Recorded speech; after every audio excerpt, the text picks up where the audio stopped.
night, everything changed. Nobody expected Victor Wembanyama to become the villain of the NBA Finals. Not this soon, not at 22 years old. One moment, he was the league's golden child. The 7'4" phenomenon destined to carry the San Antonio Spurs back to glory. The next, he was being questioned by former legends, criticized by national media, scrutinized by fans, and publicly challenged by his own head coach. And it all happened in a matter of hours. The brightest young superstar in basketball had just experienced the cruelest lesson the game could offer. Because this wasn't just a loss, this was humiliation. Game 2 looked like a nightmare in real time. Wembanyama disappeared for most of the first half, while the Knicks controlled the pace and dictated the physicality.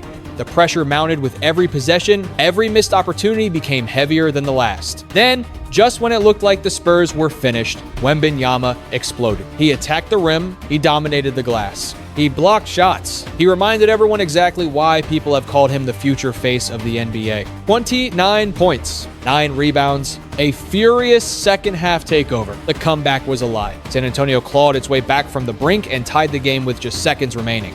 The crowd erupted, momentum had shifted, destiny appeared ready to reward the young superstar for refusing to quit, then disaster struck. One miscommunication, one loose ball, one final possession, one missed jumper, Knicks 105, Spurs 104. Silence. The kind of silence that doesn't just fill an arena. It follows you into the locker room. It sits beside you at the podium. It waits for you when the cameras turn on. For Victor Wembanyama, the nightmare was only beginning, because the criticism that followed would become louder than the game itself. Former players would question his leadership. Analysts would question his toughness. Fans would question whether he was truly ready for this stage. And most shocking of all, his own coach would publicly challenge him in front of the entire basketball world. This wasn't just another playoff series anymore. This had become a trial, and Victor Wembanyama was standing at the center of it. Before we uncover what Mitch Johnson said that sent shockwaves through the NBA, I want to hear from all of you. Where are you watching from tonight? Drop your city and country in the comments below. And here's today's question. If you still believe Wembanyama will win multiple NBA championships someday, press 1" the comment. If you think this finals loss exposed serious flaws that could hold him back, press 2. Don't forget to subscribe, hit the like button, and turn on notifications, because this story is about to get a whole lot crazier. The coach's words cut deep. The most dangerous sound after a finals loss is not the buzzer. It is the microphone, because once Victor Wembanyama sat down after Game 2, the story was no longer just about the Knicks stealing a 1-point win. It was about whether San Antonio's young superstar was truly ready to carry everything that came with being the face of a franchise. Mitch Johnson did not dance around it. He did not protect the moment. He did not soften the message. 4 shots and a half on this stage was not acceptable. That was the sentence that changed the entire temperature of the series. Not from an analyst, not from a former player chasing headline, from his own head coach. And when a coach says that publicly during the NBA Finals, it sends a message to everyone. It tells the locker room the standard is higher. It tells the media there is a real issue, and it tells the star player that greatness is no longer something people are hoping for. It is something they are demanding. For Wembanyama, the timing made it even heavier. He had just taken responsibility for the final mistake. He had just admitted the turnover hurt. He had just faced the cameras after a game San Antonio believed it should have won. Then came the public challenge. The problem was not that Johnson was wrong. The problem was that he said out loud what everyone had been whispering. A superstar cannot vanish for an entire half in the NBA Finals. A franchise player cannot wait for the game to come to him. A player built like no one basketball has ever seen cannot spend the biggest possessions drifting around the edges of the action. Wembanyama had the talent. He had the size. He had the skill. But the finals were asking him for something different. Presence, force, control, and Game 2 proved that talent alone does not protect you from pain. The Knicks understood that. They bumped him early. They crowded his space. They made every touch uncomfortable. They did not treat him like a future legend. They treated him like a problem that could be solved with pressure, timing, and toughness. That is what made Johnson's comment so powerful. It was not an insult. It was a warning. If Wembanyama wanted to become the player everyone believed he could be, he could not simply react after the damage was already done. He had to arrive before the storm. The legends started talking. Once Shaquille O'Neal entered the conversation, the pressure became impossible to ignore. Shaq knows exactly what it feels like to be the biggest body on the floor, the most feared player in the arena, and the person everyone expects to dominate when the lights are brightest. So when he questioned Wembanyama's late game decisions, it hit differently. This was not just criticism. This was a giant talking to another giant. Shaq looked at the final possessions and saw hesitation. He heard Wembanyama describe the game as blurry in the closing moments, and to Shaq, that was the red flag. In the finals, the game cannot become blurry for your best player. It has to slow down. The great ones do not escape pressure. They organize it, they turn chaos into command. That was the standard Wembanyama was now being measured against. And then came Kendrick Perkins. Perkins did not focus on the poetry of Wembanyama's potential. He focused on the film. He pointed to moments where Jalen Brunson attacked him, forced switches, created angles, and made the supposed defensive player of the year look uncomfortable, exposed, disrespected. Those words spread fast. And for a young star, those words can either break your confidence or sharpen your identity. The painful truth was that Brunson had found something. He was not afraid of the wingspan. He was not intimidated by the height. He was not treating Wembanyama like a myth. He was treating him like a defender he could manipulate. That is what veterans do. They test your patience. They attack your balance. They make you prove that your reputation is more than high level. Suddenly, Wembanyama was not just fighting the Knicks. He was fighting the image people had created of him. The alien, the unicorn, the future of basketball, the impossible player. But the finals do not care about nicknames. They reveal habits, they reveal weaknesses, they reveal whether the young star can absorb criticism without shrinking from it.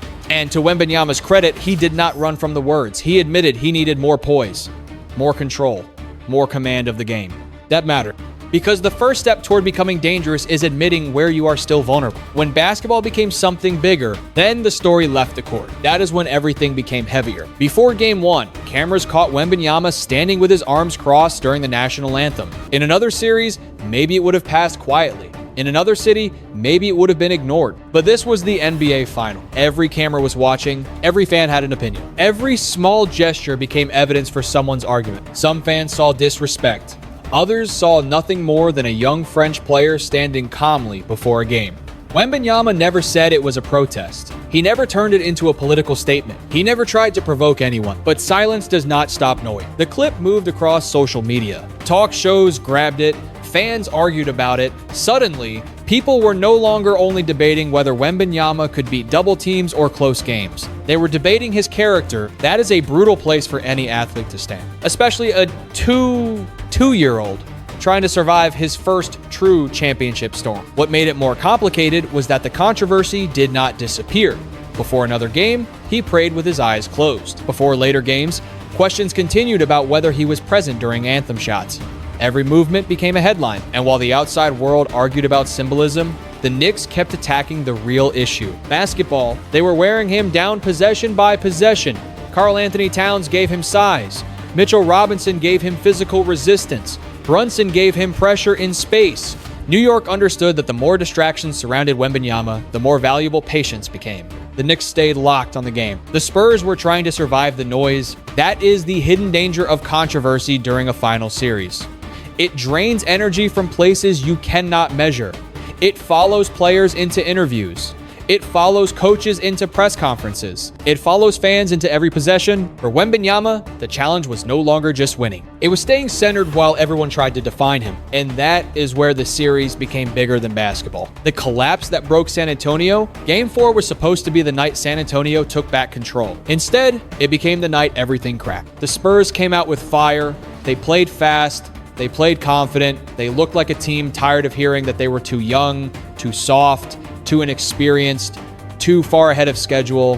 For one half, they made the Knicks look overwhelmed. The ball moved, the defense rotated. Wembanyama protected the paint. San Antonio built a lead that should have been safe, 29 points. In the NBA Finals, a 2-9 point lead is not just a cushion. It is supposed to be a statement. It says the series is changing. It says the young team has arrived. It says the pressure is finally shifting to the other side. But the Knicks did not panic. That was the difference. New York came out of halftime with the calm of a team that understood pain, pressure, and time. They did not try to erase the lead in one possession. They chipped away. They defended harder. They made San Antonio feel every missed shot. And slowly, the arena changed. The Spurs stopped attacking. The Knicks stopped doubting. Every possession became tighter. Every pass became more careful. Every mistake became louder. Then came the run. The lead that once looked impossible to lose began shrinking. The Spurs could feel history turning against them. And the worst part was that they could not stop it. The more they tried to hold on, the more the game slipped through their hands. By the final minutes, San Antonio was no longer playing to win. They were playing not to collapse. And that is when championship teams smell blood. The Knicks completed one of the most stunning comebacks the finals had ever seen. A game San Antonio had controlled became a 1-point defeat. A night that should have saved the series became the wound that defined it. Afterward, Wembanyama did not hide. He said it hurt. He said they had worked too hard to give up leads like that. And then he said the line that exposed the truth of the entire series. They were not the hungriest team in the second half. That was not an excuse. That was a confession. The pain of being too young too soon. There is a strange kind of cruelty in arriving early. The world praises you for being ahead of schedule, then punishes you for not being fully ready. That was the Spurs' problem. They were not supposed to be in the finals this fast. They were supposed to be learning, growing, losing in earlier rounds, collecting scars slowly. Instead, Wembanyama pulled them onto the biggest stage before the team had fully learned how expensive that stage can be. The Knicks understood the cost. They had veterans who knew how rare this moment was. They understood that a finals appearance is not guaranteed to return. They played like a team that could feel the clock. The Spurs played like a team still discovering what the clock meant. Wembanyama understood it after the damage was done. He spoke with rare honesty. He admitted that San Antonio's youth and lack of experience were major reasons they kept reacting instead of controlling. Then came the line nobody expected. He called them spoiled kids. That was not disrespect toward his teammates, that was self-awareness. It was Wembanyama looking at his own locker room and realizing that some of them had reached the finals so quickly they had not yet developed the desperation required to win it. That is a hard lesson because talent can get you close, but hunger closes the door. San Antonio had stretches where it dominated. Wembanyama knew that. He said their best moments were absolute. And he was right. There were possessions where the Spurs looked like the future of the NBA had already arrived. But the finals punish inconsistency. One lazy closeout, one careless pass, one rush shot, one miscommunication. Against regular teams, maybe you survive those mistakes. Against the Knicks, San Antonio paid for every single one. That was the difference between a team chasing history and a team still learning how history worked. And for Wembanyama, that realization may hurt more than any single loss. Because once you know the truth, you cannot unknow it. The Spurs had enough talent to win moments. They did not yet have enough maturity to win the series. Brunson became the punishment. Every final series has a player who becomes the answer to every question. For the Knicks, that player was Jalen Brunson. He was not the tallest player on the court. He was not the most physically shocking. He was not the name people use when talking about the future of basketball. But he was the player who controlled the present. And in the finals, the present is all that mattered. Brunson attacked San Antonio with patience and precision. He did not rush when Wembanyama switched onto him. He did not panic when the long arms closed his driving lane. He used footwork, angles, timing, and balance to turn every possession into a test. That was the beauty of his game. Nothing looked accidental. When the Spurs made a mistake, Brunson punished it. When Wembanyama was a half step late, Brunson saw it. When San Antonio's defense leaned too far one way, Brunson found the opening. By Game 5, the story felt unavoidable. The Knicks were not simply beating the Spurs. Brunson was teaching them. He finished with 45 points in the closeout game, carrying New York to a 94-90 win and ending the series in San Antonio. For Knicks fans, it was history. For Spurs fans, it was heartbreak. For Wembanyama, it was the final lesson in a series full of them. The cruelest part was that San Antonio led again. Even in Game 5, they had a chance. They built a lead. They gave the crowd hope. They made everyone wonder whether the comeback could begin. Then the same pattern returned. The Knicks stayed composed. The Spurs tightened up. Brunson kept coming. And when the final buzzer sounded, blue and orange celebrated on San Antonio's floor. That image will stay with Wembanyama. Not because he failed completely, but because he was close enough to understand what he missed. The difference between being close and being champion can be one possession, one decision, one grown man moment under pressure. Brunson had those moments. Wembanyama is still collecting them. And that is why this loss may become one of the most important chapters of his career. The handshake controversy, as if losing the championship at home was not painful enough. Another controversy arrived before the confetti even settled. The Knicks celebrated, the Spurs walked away, and the internet immediately turned the moment into a trial. A clip circulated showing San Antonio players leaving the floor while New York celebrated its championship.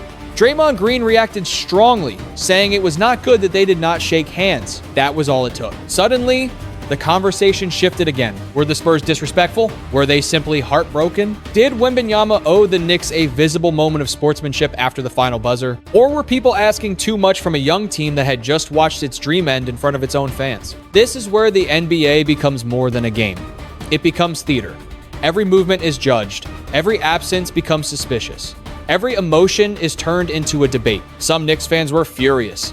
They believed their team had shown San Antonio respect throughout the series and deserved the same in return. To them, walking off without a clear handshake looked arrogant, bitter, and immature. Other fans defended the Spurs. They argued that losing the finals is not a normal moment. It is shock. It is pain. It is months of work collapsing in seconds.